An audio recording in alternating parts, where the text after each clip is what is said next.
အားလုံးပဲမင်္ဂလာပါကျွန်တော်ခုတင်ဆက်ပေးခြင်းတဲ့အကြောင်းအရာလေးကတော့ Chinese Roman Enemy ဇာတ်လမ်းတွဲလေးပဲဖြစ်ပါတယ်ဇာတ်လမ်းလေးရဲ့နာမည်ကတော့ The Girl Downstairs လို့အမည်ရပါတယ် Star ဖြစ်တဲ့ကောင်မလေးတယောက်ကတာမန်ဘဝမှာနေခြင်းတဲ့အတွက်ကြောင့်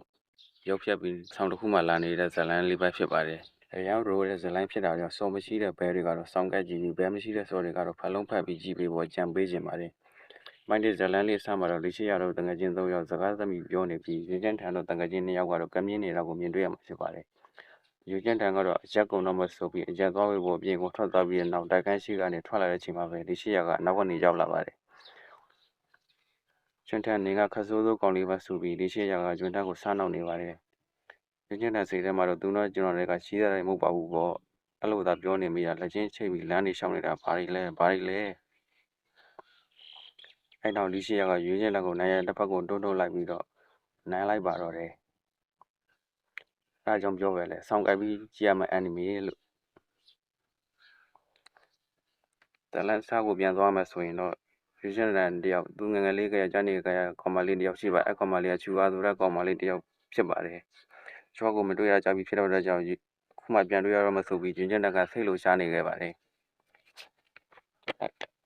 အဲ့လိုနဲ့တက်ကရှိရကိုပြန်ပြေးလာခဲ့ပြီးတော့ဘယ်ကမှမသိတဲ့ကောင်မလေးတယောက်ကိုတွေးလိုက်ရပြီးအဲ့နောက်ရတဲ့ကတိုက်ကလေးကလည်းပြန်ထွက်လာပြီးတဲ့နောက်ကောင်မလေးကိုမေးပါတယ်ငါတို့တနေရာမှာစုံမှုကြလားဆိုပြီးတော့ကောင်းသိပြီမင်းကတွေးစင်းဖွဲ့ကလေးရှိရမှာလားဟုတ်တယ်ငါကလေးရှိရပဲဆိုပြီးကောင်မလေးကပြန်ပြေးလိုက်ပါတယ်အဲ့တော့ဘာဖြစ်လဲမင်းကဖလောက်ချင်လို့လဲဆိုပြီးအနောက်ကိုကပ်လာပြီးလက်ညှိုးတက်ထိုးလိုက်ပါတယ်ဘာလို့လဲငါရေးတိုင်းလိုက်မှမင်းကြောက်ဘူးလားဆိုပြီးပြောပါတယ်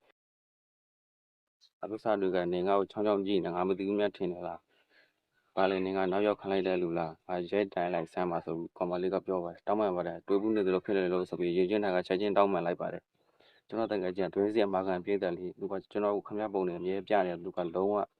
ယူမှုဆိုပြီးကျွန်းတန်ကပေါ်တော်တော်လောက်ပြနေချိန်မှာပဲချူကားစီကနေဖုံးဝင်လာပါတယ်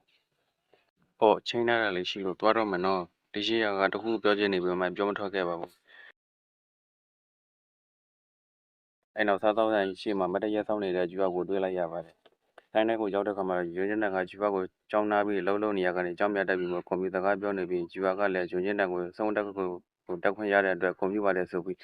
အပြန်လည်းကွန်ပျူတာကပြောနေချိန်တွင်းမှာပဲရွှေချင်းတန်ကအ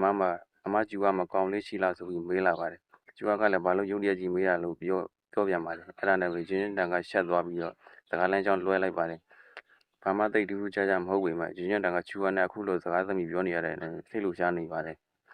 အဲ့တော့ဆိုင်ကနေထွက်လာပြီးရင်းချင်းတန်ကချူဝါကိုထောက်ဝဲတပတ်လေးပတ်ပေးလိုက်ပါတယ်အဲ့တော့တယောက်နဲ့တယောက်နှုတ်ဆက်ထောက်ကလာပြီး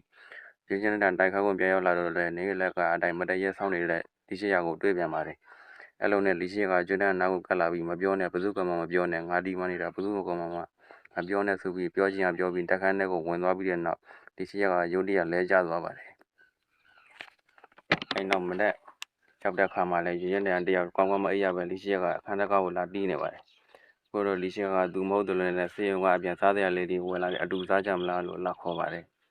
အပိုင်း1ရဲ့ episode 1လေးကတော့ဒီမှာတင်ပြီးဆုံးသွားပါပြီခင်ဗျာ